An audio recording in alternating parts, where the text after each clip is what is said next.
डोंबिवली एमआयडीसीतील अतिधोकादायक रासायनिक कंपन्यांचे कायमस्वरूपी स्थलांतर करण्यात येणार असल्याचे खासदार डॉक्टर श्रीकांत शिंदे यांनी सांगितले आहे।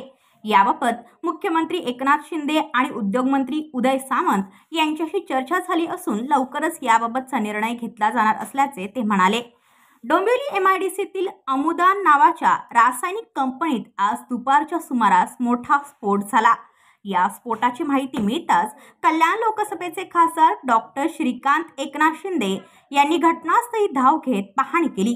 या स्फोटात सुमारे 30 जण जखमी झाले असून या सर्वांवर खासगी आणि सरकारी रुग्णालयामध्ये उपचार सुरू आहेत।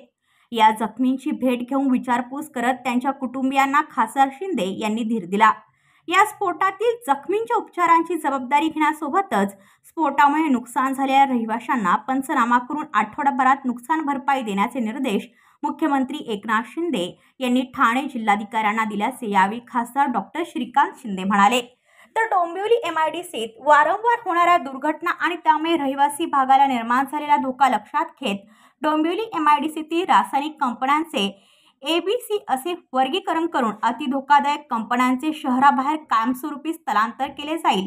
याबाबत मुख्यमंत्री एकनाथ शिंदे आणि उद्योगमंत्री उदय सामंत यांच्याशी चर्चा झाल्याचेही खासदार डॉक्टर श्रीकांत शिंदे यांनी सांगितले। यावेळी उद्योगमंत्री उदय सामंत, मनसेचे आमदार राजू पाटील, आमदार निरंजन डावखरे, शिवसेना सचिव भाऊसाहेब चौधरी, ठाण्याचे जिल्हाधिकारी अशोक शिंगारे, डोंबिवली शहर प्रमुख राजेश मोरे यांच्यासह स्थानिक रहिवासी उपस्थित होते। या एमआयडीसी मध्ये डोंबिवली एमआयडीसी मध्ये आमुदन ही केमिकलची फॅक्टरी होती, हार्डनर बनवणारी। त्याच्यामध्ये आज ब्लास्ट झालेला आहे आणि या ब्लास्ट मध्ये आजूबाजूच्या परिसराचं पण खूप मोठ्या प्रमाणामध्ये नुकसान झालेलं आहे।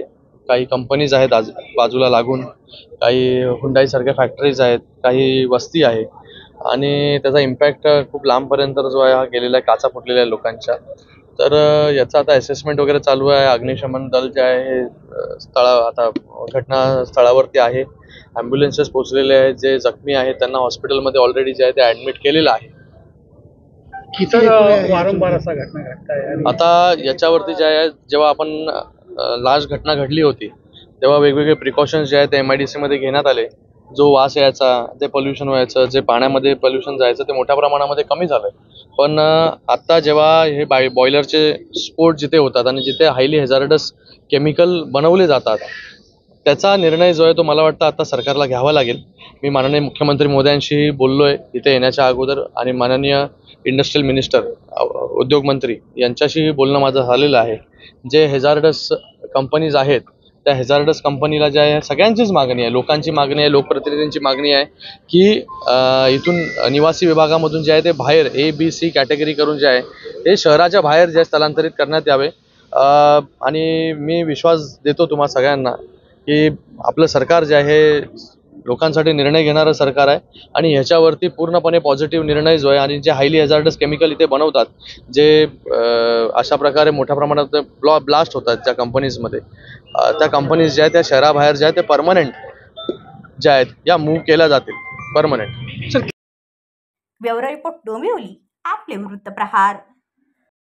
तुमच्या आजूबाजूला घडणाऱ्या घटना पाहण्यासाठी आपल्या वृत्तप्रहार वाहिनीच्या YouTube चॅनलला सबस्क्राईब करा। तसेच नव्या व्हिडिओची नोटिफिकेशन मिळवण्यासाठी बाजूला असलेल्या बेल आयकॉनवरती क्लिक करा। प्रत्येक बातमीला लाईक करा आणि शेअर करा।